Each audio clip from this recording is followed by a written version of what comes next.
안녕하십니까. 황태순TV의 황태순입니다. 2021년 10월 20일 수요일 오후입니다. 어제 하루 종일 윤석열 후보 문매를 맞았습니다. 부산에서 전두환 대통령 옹호 발언을 했다 하여 여야 막론하고 문매를 맞았습니다. 저도 처음에 윤석열 전 총장, 윤석열 후보의 전두환 대통령이 5.18, 12.12 쿠데타 빼고 대통령으로서 잘했다는 사람도 많다. 특히 중요한 것은 권한을 위임하여 김재희 전 경제수석의 예를 들었더라고요. 경제는 당신이 대통령이야. 그 유명한 얘기 아닙니까?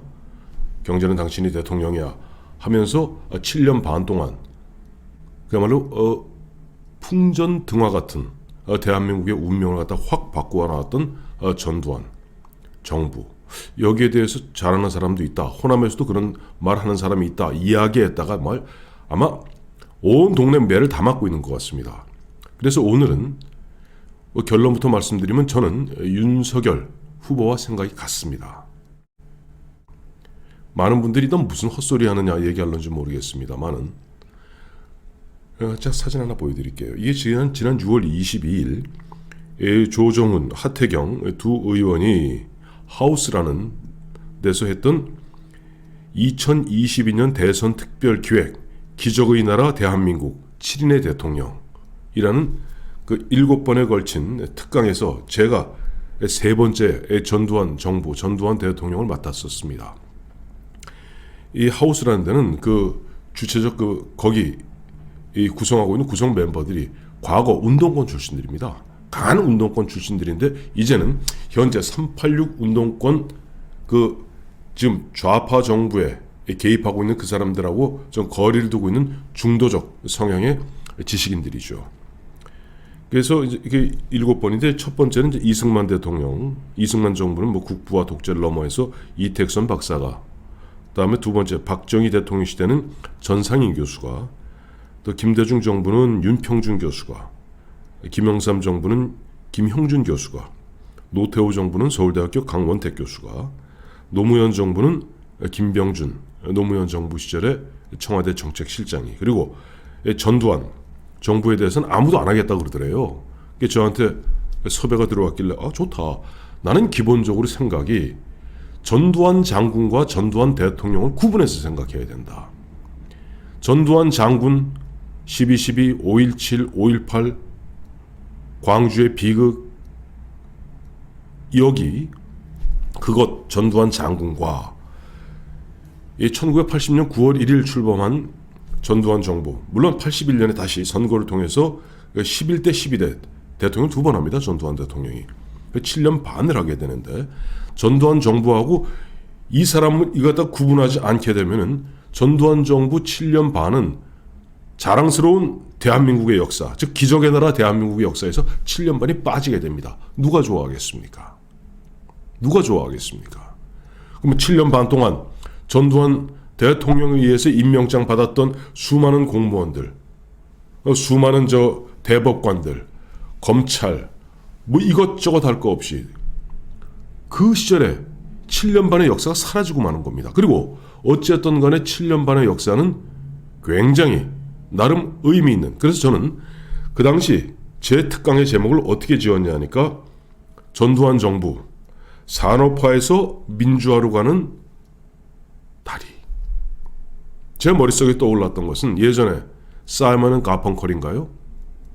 험한 A Bridge of Troubled Water, 험한 강의 다리가 되어, 사실 박정희 대통령 비극적 죽음으로 김재규에 의해서 시해되었습니다마는 이미 박정희 대통령 말기에는 우리 대한민국이 박정희 정권이 그야말로 한계에 봉착했습니다.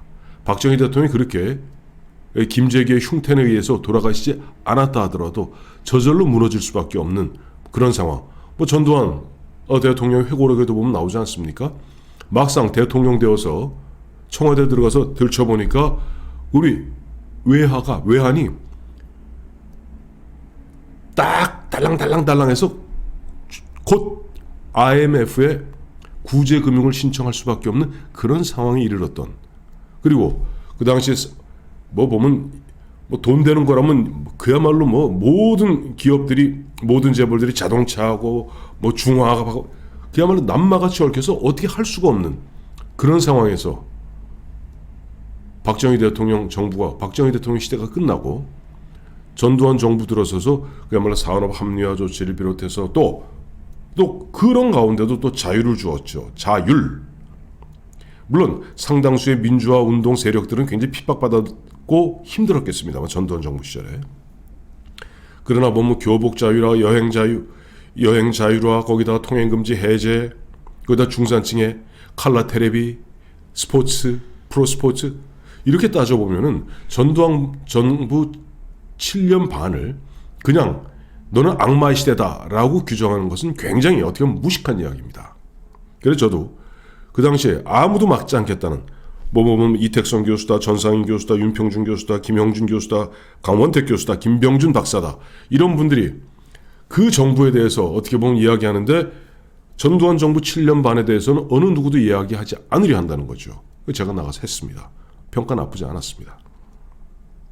저는 그럼에도 불구하고 윤석열 전 검찰총장, 윤석열 후보가 부득이 우정 저쪽 부산에 내려가서 그와 같이 전두환을 갖다 호출하는 데는 난 의미가 있을 것이다 라고 생각합니다. 처음 들었을 때는 이야, 이 양반 참 큰일 났다. 아니 그렇게 눈치가 없어서, 정치하는 사람이 이렇게 눈치가 없어서 어떡하는가 라고 생각을 했었습니다. 그런데 오늘 하루 자면서 오늘 아침에 또 윤석열 전 총장이 자기 자신 페이스북에다 올려놓은 걸 보면서 윤석열 머리가 대단히 좋은 사람이다 하는 생각을 하게 되었습니다. 오늘 아시겠습니다만 오늘 수요일, 어제 그저께 그러니까 월요일은 PK 지역에서 합동 유사가 있었죠. 그리고 오늘 20일은 TK 지역에서 합동 유사가 있습니다. 물론 이준석 대표가 당 대표된 이후에 당원수가 57만으로 많이 늘어났다고는 합니다만은 전체적 비중으로 봤을 때 거의 3분의 1 가까이가 TK 지역의 진성당원들이 포진되어 있습니다. 과연 TK의 민심은 어떨까요? 저는 윤석열 후보가 한 그런 부분에 TK 민심들은 상당 부분 고개를 끄덕일 겁니다. 물론 2030, 40까지 이런 사람들이야 보면 전두환 시대 하면 그게 악마의 시대로 보고 있죠. 왜 그럴 수밖에 없는 것이, 전두환 정부가 끝나고 그다음에 백담사 갔다 와서 또 그다음에 역사 바로 세우기로 사형 선고 받고 그다음에 나왔다가 또 보면은 박근혜 정부 들어서는 탈탈 털려갖고 재산 털리고, 또 지금도 보면은 연신 광주에 가서 재판 받고, 문재인 정부 들어서는 그 당시 5.18 때 갔다가 안매장했다, 4년 반째 지금 안매장했다는 거 파헤치는데, 또 보면 4년 반 동안 공중에서 헬리콥터에서 기총소사를 했다고 그러는데 계속 얘기가 달라지고 있어요. 하여튼 그러다 보니까 지금 2030, 40들이 느끼는 전두환과 이른바 최소한 50, 60대, 70대가 보는 전두환은 분명 다릅니다. 그러니 그것도 대구 경북이라는 곳입니다. TK 지역입니다. TK 지역에서 과연 전두환 대통령, 전두환 정부에 대해서 긍정적 발언을 했다 하여, 제가 거듭 말씀드리지만 전두환 장군과 전두환 대통령의 전두환 정부는 구별해서 생각해야 된다는 것이 제 생각입니다. 혹자는 보니까 김어준이니 조국이니 이런 친구들은 보면 이완용을 빗대어서 얘기하는데, 그렇게 따지면 과거 그들이 좋아하는 이 좌파의 리더들 하나하나 따져봐서 그렇게 득이만면하게 얘기할 자격 없습니다. 그런데 왜 윤석열은 그렇게 승부수를 던졌을까요? 대구 경북이라는 그런 지역적 특성이지만 그보다 더 중요한 게 있습니다. 최근에 TK 민심이 심상치가 않습니다. 왜냐하니까 처음에 윤석열과 홍준표는 게임이 안 됐죠. 근데 홍준표의 호남에 의한 역선택들이 있었습니다. 근데 역선택이 있고 나니까 역선택이 이미 기정사실화되어 버린 겁니다. 처음에 역선택으로 올라갔는데 올라가고 나니까 이젠 역선택이 아니라 진짜 선택, 이른바 역의 반대는 그 순이겠군요. 순선택 또한 이제 윤석열과 홍준표가 스크래치를 합니다. 그리고 이 보수 쪽에서, 우파 쪽에서 큰 흐름을 결정짓는 TK 민심이 예전 같지 않습니다. 왜? 윤석열 후보, 박근혜, 이명박 두 전직 대통령 사실상 가둬놓은, 물론 박근혜 대통령에 대한 구속영장은 김수남 검찰에서 쳤습니다만은 그 기본을 갖다가 다 방영수 특검에서 마련했던 거는 그건 부정할 수 없는 사실이죠. 그러다 보니까 TK 민심은 이런 게 있어요. 아유, 윤석열 참 미워. 그러나 이 지긋지긋한 문재인 정부, 문재인 정권을 갖다가 끝내고 저쪽 이재명을 이길 수 있는 사람 윤석열밖에 더 있겠어? 라는 그런 분위기에서 윤석열이 압도적으로 앞서 나갔던 겁니다. 그런데 처음에 역선택으로 바람을 타기 시작한 홍준표가 이제는 순선택으로서도 윤석열과 스크래치를 하고, 그다음에 가상 대결에서도 오히려 보면 홍준표가 이재명을 윤석열보다 더 앞서는 그런 결과 나오다 보니까 대구 경북 민심이 흔들리기 시작합니다. 굳이 박근혜, 이명박 잡아가둔 윤석열 아니라도 홍준표로도 이길 수 있는데 흔들립니다. 둘째, 최근에 보니까 지난 15일이군요. 지난주에 박사모, 그러니까 박근혜를 사랑하는 모임, 박사모를 비롯한 친박 그 단체들이 대거 홍준표 지지를 했습니다. 윤석열이 절대 아니다.